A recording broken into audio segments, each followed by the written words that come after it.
스데반의 순교를 계기로 예루살렘에서 교회를 향한 대대적인 박해가 시작이 되었고, 그로 인해서 초대교회 예루살렘 교회가 흩어질 수밖에 없었습니다. 그런데 흩어진 사람들이 여기저기에서 그리스도의 복음을 전파하게 되었습니다. 그 중에 성경은 특별히 한 사람, 초대교회 7명의 세워진 그 집사 가운데 한 사람인 빌립을 이제 집중해서 그가 전한 그 사마리아의 그 복음과 세워져 가는 이 하나님 나라의 확장과 교회에 대해서 계속 본문이 이어져 가고 있는데요. 빌립이 그 예루살렘 북쪽에 있는 사마리아 성에 들어가 그리스도의 복음을 전하였는데, 사람들이 그 복음을 믿고 따르면서 세례도 받고 또 이 변화되는 삶을 살기 시작했어요. 그리고 그 복음과 함께 그 강력한 이 표적과 이적들이 나타나게 되었습니다. 이것은 구속사적으로 특별한 의미가 있는 것이었습니다. 왜냐하면 복음이 드디어 예루살렘을 넘어섰다라는 것이고요. 그리고 사마리아는 그 뿌리가 북이스라엘이라고 지난 시간에 말씀드렸지 않습니까? 그러니까 하나님께서 지금은 이제 북이스라엘 사람들이 이방인과 이 혼합 족속이 되어서 정체성이 참 모호한 그런 상황이지만 그들을 버리지 않고 다시 부르시고 회복시키신다라고 하는 참 그 놀라운 사건이었기 때문에 굉장히 구속사적으로 의미가 있는 그런 역사였던 것입니다. 오늘은 이 본문은 그 다음 이어지는 내용인데요. 두 가지 사건이 함께 묶여져 있어요. 첫 번째는 마술사 시몬에 관한 내용이고, 두 번째는 사마리아 성도들에게 성령의 부으심이, 성령을 받는 그런 내용입니다. 먼저 사마리아인들이 성령을 받는 내용을 살펴보겠습니다. 빌립에 의해서 복음이 사마리아에 도달했고, 사마리아인들이 복음 곧 하나님의 말씀을, 그리스도의 말씀을 받아들였다는 소식이 예루살렘에게까지 이르게 되었습니다. 그래서 예루살렘 교회는 교회를 대표해서 두 사도 베드로와 요한을 대표로 파송을 했고요. 그래서 이를 확인하고자 했습니다. 그리고 베드로와 요한이 도착해서 빌립이 전한 복음과 그들에게 일어난 일들을 직접 확인하고 사마리아 신자들에게 안수할 때 성령이 그들에게 임하게 되었다라는 것입니다. 16절, 17절 말씀을 보시면요, 함께 읽겠습니다. 이는 아직 한 사람에게도 성령 내리신 일이 없고 오직 주 예수의 이름으로 세례만 받을 뿐이었더라. 이에 두 사도가 그들에게 안수함에 성령을 받는지라. 베드로와 요한이 사마리아 성도들에게 안수했다는 것은 그들을 예루살렘 교회와 동일한 교회로 인정했다라는 거예요. 어떤 그 우열의 수직적인 상하 관계인 어떤 그런 것이 아니라 똑같은 그 예루살렘 교회와 동일한 교회로 인정했다는 것인데요. 그리고 그에 대한 보증으로 하나님께서 성령의 임함을 나타내 보이심을 드러내셨던 것이죠. 사마리아의 성령의 임함은 오순절 성령의 역사, 성령 세례 때와 유사한 눈에 보이도록 사람들이 성령이 임하셨구나라는 것들이 느껴지도록 그렇게 임했다는 거예요. 오순절 때는 하늘에서 급하고 강한 바람 같은 것이 그들이 머문 공간에 가득했고, 그 소리가 심지어 예루살렘에 있는 사람들이 이 어찌된 무슨 소리냐, 바람도 없는데 바람 소리가 난다 해서 그 사람들이 운집할 정도로 큰 소리가 났죠. 그리고 각 사람들 머리 위에 불의 혀처럼 갈라지는 것들이 하나씩 머물러 있었다고 했어요. 그리고 그들이 각 나라 언어로 방언을 했던 것을 여러분 기억할 것입니다. 아마 이제 사마리아인들에게도 정확히는 모르지만 그와 유사한, 그와 비슷한 신비로운 현상이 나타났을 것입니다. 여기에서 우리가 이제 한 가지 이 본문을 통해서 오해하면 안 되는 부분은요, 구원과는 별개로 뭔가 성령의 강력한 체험을 해야만 되는구나. 또 성령의 그 받음의 증거가 눈에 어떤 그 신비로운 현상으로 보여야 그 성령 받은 것으로 그렇게 뭔가 인정이 되는 거구나라는 것으로 생각해서는 안 된다라는 거예요. 많은 교회와 사람들이 이 부분에서 잘못 해석하고 오해하기 때문에 내가 구원받은 것에 더해서 뭔가 뜨거운 성령의 체험을 해야만 하는 것으로 잘못 생각하고 있는 그 부분들이 많이 있습니다. 사마리아인들에게 임한 성령의 그 세례 사건은 예루살렘 교회에 임한 성령 세례와 동일하게 구속사적인 의미에서 바라봐야 될 사건이에요. 무슨 말인가 하면은 초대교회 오순절 성령 세례가 초자연적인 현상을 수반한 것은 하나님이 눈에 보이지 않잖아요. 그러니까 눈에 보이지 하나님이 강림하셨고 임재하셨다는 것을 눈에 보이도록 하게 하심을 통해서 그들의 교회가 이제 본격적으로 성령 안에 시작되었다라는 것을 확인시켜 주시고 증거해 주시는 그런 특별한 역사였다라는 거예요.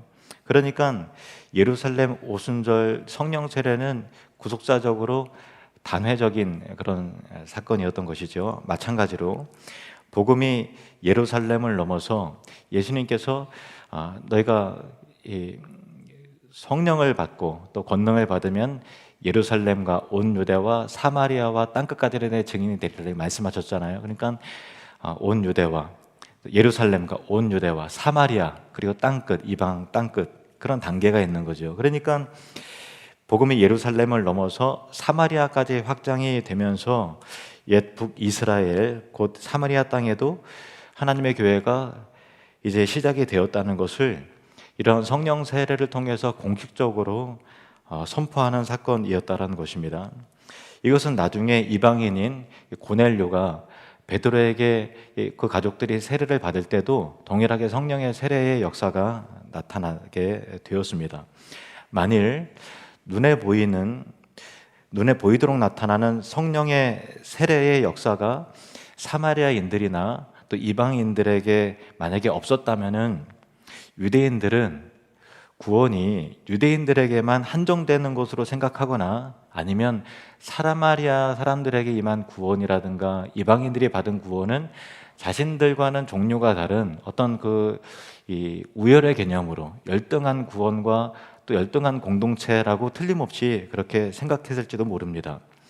또 예루살렘 교회가 역사적으로 구속적으로 특별한 의미가 있지만 하나님 앞에서의 존재와 가치적으로 예루살렘 교회나 사마리아 교회나 이방인 교회나 예수 그리스도를 구주로 믿고 고백하는 공동체라면 다 같은 성령을 주심으로써 모두가 다 하나님 앞에서 동일한 가치를 갖는 교회임을 확인시키는 그러한 사건이 사마리아에 임한 성령 세례의 사건이었던 것입니다.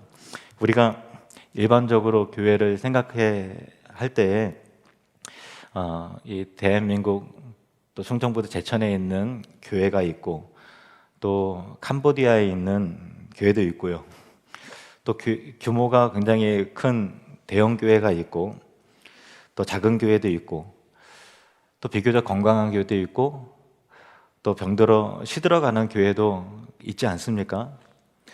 그런데 큰 교회를 다니고 유명한 목사님이 목회하는 교회를 다니는 성도님들은 아무래도 특별한 자부심이 있겠죠. 그 자부심이 있는 것은 자신의 교회에 대해서 자부심이 있는 것은 뭐 괜찮은 거죠. 그런데 그것을 넘어서 교회가 뭔가 우열이 있는 것처럼 생각한다는 것은 지극히 인간적인 생각이고 하나님 앞에서 올바르지 않은 그런 생각이죠. 성숙하지 못한 인간적인 생각이에요.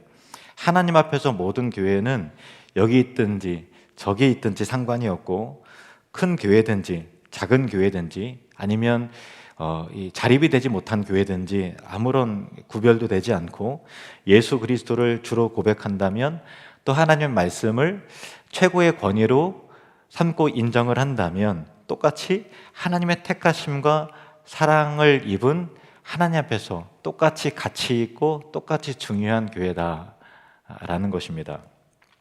그리고 사마리아인들에게 빌립 집사가 세례를 줄 때 성령이 임했던 것이 아니라 예루살렘 교회에서 파송을 한 베드로와 또 요한이 이 교회 대표로 사마리아에 방문해서 하고 나서 그들이 안수할 때 성령 세례가 강림이 이루어졌다는 것은 교회의 기초는 이 교회 기초와 그 시작은 예수님께서 위임하신 사도들에 의해서 세워지는 것이라고 하는 영적인 질서, 그 모든 것을, 그리고 교회는 하나다라고 하는 의미를 우리에게 깨우쳐 주시기 위함이었던 것입니다.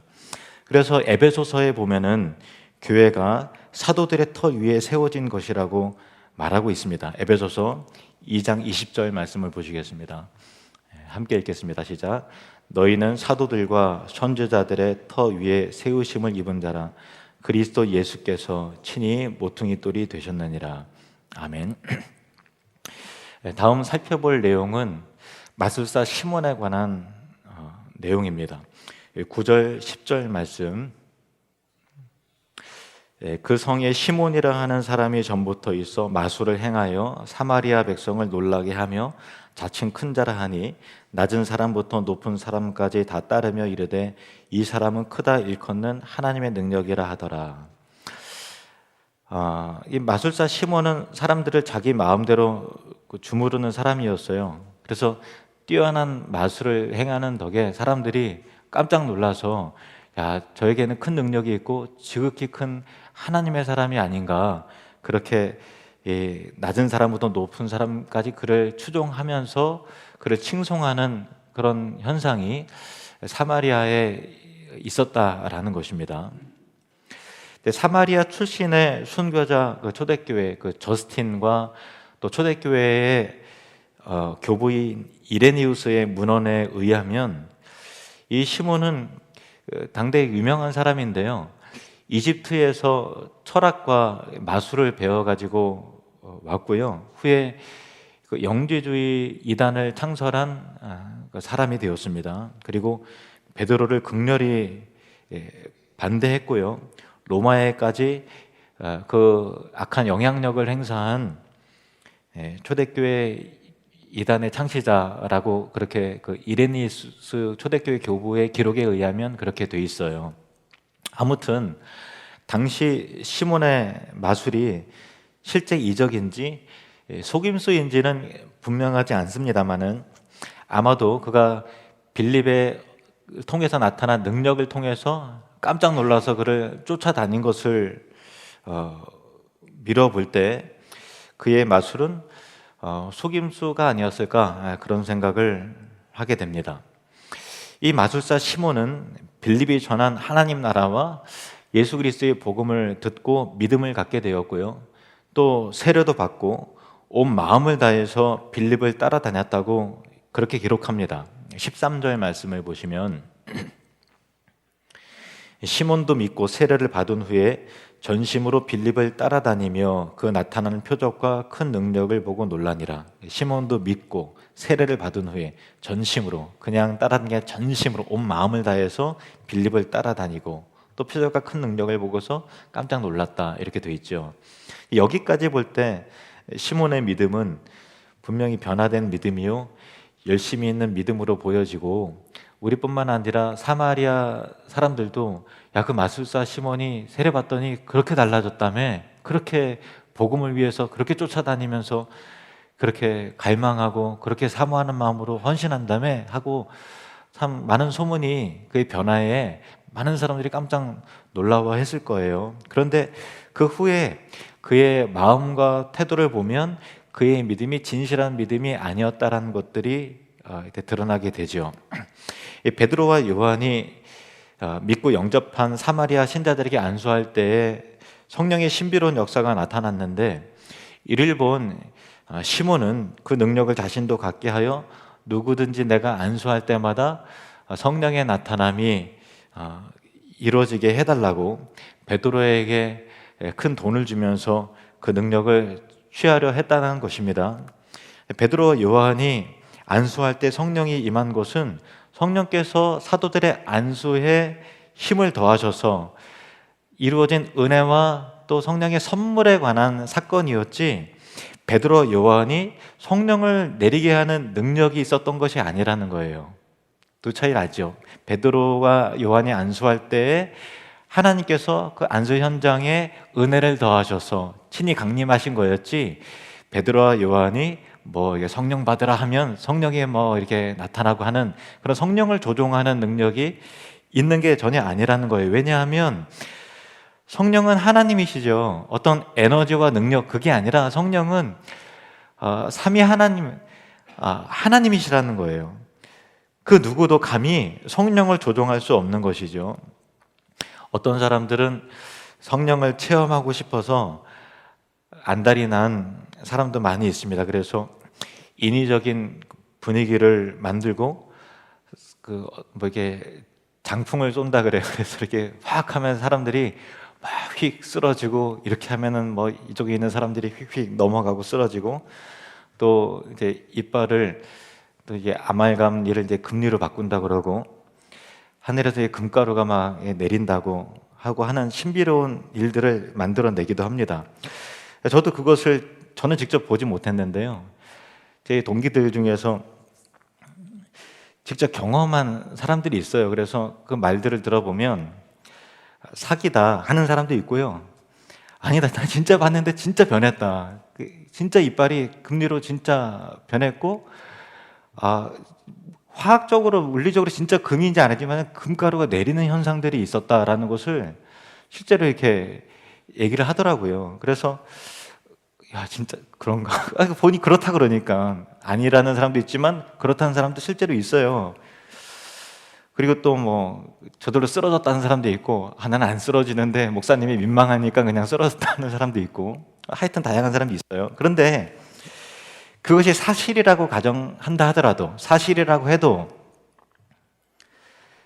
그냥 그렇다는 것이지, 그것이 영적으로 무슨 유익이 있는 거죠? 한번 이성적으로 생각을 해보자는 거예요. 그게 실제로 이빨이 금리로 바뀌어요. 그러면 자기 이빨이 더 좋은 거 아니에요? 근데 금리로 바뀌는 게 무슨 의미가 있고, 금가루가 내리는 게 무슨 가치와 의미가 있어요? 영적으로 무슨 도움이 되는 거죠? 실제로 그렇다 하더라도 그냥 대단하다, 깜짝 놀라다, 충격적이다 라는 것은 줄 수 있지 모르겠지만, 우리의 거룩함과 우리의 영적인 성숙과 또 그런 것과는 정말 무관한 그런 일들이지요. 여러분, 성령의 체험은 성령님을 인격적으로 만나면 되는 거예요. 내 삶과 성품에 성령님의 인격적인 열매가 드러나면 되는 것입니다. 말씀을 통해서 하나님의 뜻을 바르게 배워가면서, 기도하면서, 날마다 주님과 교통하면서, 교제하면서 살아가는 것이 영적인 삶인 것이죠. 뭔가 그것 외에 깊은 어떤 세계로 들어가서 신비를 경험하고 어떤 깊은 수준에 도달해야만 비로소 내가 이제 거듭났구나, 뭔가 이제 영적인 사람이 되었구나 라고 하는 것은, 그것은 이교도적인 거예요. 능력이 나타나는 신비로운 일들을 대단하게 여기고 쫓다 보니까 사마리아 사람들이 분별력이 없어서 마술사 시몬이 지극히 크신 하나님의 능력이 그에게 있도다 하면서 그를 칭송하고, 낮은 사람이나 높은 사람이나 못 배운 사람이나 많이 배운 사람에 상관없이 그에 다 추종자가 되었었던 거예요. 사마리아 사람들이 이렇게 미혹을 당했다라는 것이죠. 다 영적인 무지에서 비롯된 것이었습니다. 이 시몬은 그러한 신비적인 능력이 사람들을 끌어모으고 그것이 자기의 이익의 수단이 된다는 것을 알고 있었기 때문에 베드로에게 그 능력을 돈을 주고서 사려고 요청했던 것입니다. 그러자 베드로는 시몬의 그 사악함을 보고 다음과 같이 경고했습니다. 20절부터 23절 말씀을 보시면, 베드로가 이르되 내가 하나님의 선물을 돈 주고 살 줄로 생각하였으니 내 은과 내가 함께 망할지어다. 하나님 앞에서 내 마음이 바르지 못하니 이 도에는 내가 관계도 없고 분깃될 곳도 없느니라. 그러므로 너의 이 악함을 회개하고 주께 기도하라. 혹 마음에 품은 것을 사하여 주시리라. 내가 보니 너는 악독이 가득하며 불의에 매인 바 되었도다. 베드로는 시몬에게 그 영혼에 악독이 가득하며 죄에 매인 바 되었다고 말하고 있는 것입니다. 어떤 사람들은 시몬이 원래 처음에 믿고 세례를 받을 때는 그 참 믿음을 가졌지만 결국 욕심으로 인해서 심각한 죄에 이르게 되었다고 보는 사람도 있지만, 사실은 시몬은 처음부터 바른 믿음이 아니었습니다. 시몬은 자신이 직접 목격한 신비로운 능력의 일들을 경험해서 깜짝 놀라서 따라다닌 사람에 불과한 거예요. 믿음처럼 보였고 물론 세례도 받았지만 자신의 죄를 고백하고 예수 그리스도를 구원자로 믿는 진실한 믿음에 의해서 구원에 이르는 그런 참된 믿음은 그에게 없었다라는 것입니다.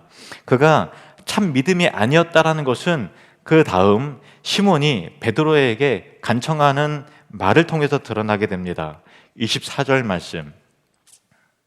시몬이 대답하여 이르되 나를 위하여 주께 기도하여 말한 것이 하나도 내게 임하지 않게 하소서 하니라. 베드로의 책망과 또 내 돈과 함께 너가 멸망하게 될 것이다 라고 말하자, 나를 위하여 주께 기도하여 말한 것이 하나도 내게 임하지 않게 하소서라고 하는 이 시몬의 간구에 대하여 여러분은 어떻게 생각합니까? 회개하여 돌이키는 것일까요? 이 기도에 대하여, 이 간구에 대하여 어떤 여러분 문제점을 발견하게 됩니까? 이것은 단지 하나님의 형벌을 두려워하여 피하고 싶은 것이지 자신의 죄악을 회개하는 것은 아니고 또 하나님의 용서를 구한 것도 아닙니다. 구원받은 사람이라면 성령이 깨닫게 하실 때 자신의 죄에 대하여 아파하고 자신의 죄에 대하여 역겨하는 마음이 있고 하나님에게 거역한 것을 아파하는 마음이 거듭난 신자들에게 있는 거예요. 이렇게 하면 내 인생이 꼬일 텐데, 어려워질 텐데 라고 하는 그런 두려움보다도 하나님과의 관계가 단절되면 어떡할까? 내가 하나님의 영광을 훼손한 건 아닐까? 나의 죄악이 정말로 추하고 역겹다 하는 것을 보면서 그로 말미암아 자복하고 회개하고 하나님의 용서를 구하는 것이지, 내 인생에 형통한 날만 있게 하소서, 어려움이 없게 하소서, 당장 어려운 일이 닥쳤을 때에 그냥 그게 무서워서 어떻게 열심을 내는 것 같이 보이지만 실제로는 그의 나라와 그의 의를 구하고 하나님의 영광을 구하는 게 전혀 아닌 거죠. 겉으로 보기에는 기도 열심히 하는 것 같고 겉으로 보기에는 뭔가 열심을 내는 것 같지만 구원을 얻는 참된 믿음이 아니라는 겁니다. 그래서 구원받지 못한 사람이라면 끝까지 자기 이익만 계산을 하는 거예요. 시몬이 빌립을 쫓아라는 것도 자신의 이익 때문이고 성령의 능력을 구한 것도 그것이 내게 이익이 되기 때문이었고 형벌을 피하도록 요청한 것도 그것이 내게 이익이었기 때문이었던 것입니다. 어떤 영적이고 영원한 유익을 위한 것이 아니라 세상적인 욕망의 이익을 위한 것을 이 시몬은 구했던 것입니다. 저와 여러분은 거룩함을 갈망하는 마음, 하나님을 사랑하는 마음, 그의 나라와 그의 의를 구하는 마음이 있어야 될 줄로 믿습니다. 시몬은 처음부터 믿음이 없었던 사람입니다. 믿음 있는 사람처럼 보였던 것이죠. 물론 우리 하늘님께 성도님들 중에서는 본질적으로 거듭나지 못한 사람은 없는 줄로 믿습니다. 그러나 예수님께서 분명히 알곡 가운데 가라지도 있다고 말씀하셨고 교회 안에서 얼마든지 거듭나지 못한 사람이 있을 수 있다는 생각을 우리 스스로가 해야 되는 것입니다. 그래서 우리 각자가 자신의 믿음이 순전한가, 내 믿음이 오염되고 내 믿음이 뭔가 본질에서 떠난 것은 아닌지를 늘 확인하고 점검해야 하는 것입니다. 유다서 1장 20절 21절 말씀 같이 읽겠습니다. 시작. 사랑하는 자들아, 너희는 너희의 지극히 거룩한 믿음 위에 자신을 세우며 성령으로 기도하며 하나님의 사랑 안에서 자신을 지키며 영생에 이르도록 우리 주 예수 그리스도의 긍휼을 기다리라. 아멘. 너희의 지극히 거룩한 믿음 위에 자신을 세우라, 이렇게 말씀하셨는데, 이 거룩한 믿음 할 때 이 거룩하다라는 것은 하기오스라는 단어인데요, 이것은 뭐 구별됐다, 오염되지 않은 순결함, 순전함, 그런 의미가 담겨져 있는 거예요. 그러니까 어디에 자기 자신을 세워나가야 되는가 하면 거룩한 믿음, 즉 순전한 믿음, 때묻지 않은 믿음 위에 우리 자신의 인격과 성품과 인생과 삶과 신앙을 세워나가야 된다라는 거예요. 불순물이 없어야 된다라는 것입니다. 그래서 우리가 예수님을 믿고 공동체를 이룰 때 순결한 믿음 위에 교회를 세워나가고 우리의 삶을 건축해 나가는 것보다 더 중요한 것은 없습니다. 하나님을 향한 믿음이 순결하지 않으면 반드시 시험에 들어요. 믿음은 예수님만 바라보면 되는 것이죠. 예수님만 나를 실망시키지 않으면 되는 것입니다. 그런데 우리가 교회 안에 신앙생활을 할 때 그 믿음의 순전함을 잃어버리면, 예를 들면은 예수님 외에 어떤 성도들이 인맥을 통해서 장사의 이익을 보려고 한다든가, 또 정치인들이 작은 교회가 아니라 비교적 큰 교회를 많이 선호한다든가, 그런 이유가 다 있는 거잖아요. 그리고 또 하는 여러 가지 일들을 계산하면서 순전한 믿음이 아니라 뭔가 계산적인 마음으로 교회를 다니고 또 하나님을 믿으면 믿음처럼 보이지만 반드시 어려운 일에 빠지게 되는 거죠. 계속해서 섭섭하고 서운한 일들이 계속 생길 거고요. 그리고 직분을 통한 명예욕을 채우려는 마음이라든가, 또 세상에서의 성공 비슷한 것을 또 예수님을 빙자해서 이루려고 한다면 나로 인하여 내 인생이 망가질 뿐만 아니라 교회가 병들게 되고 반드시 어려움에 빠지게 되는 것이죠.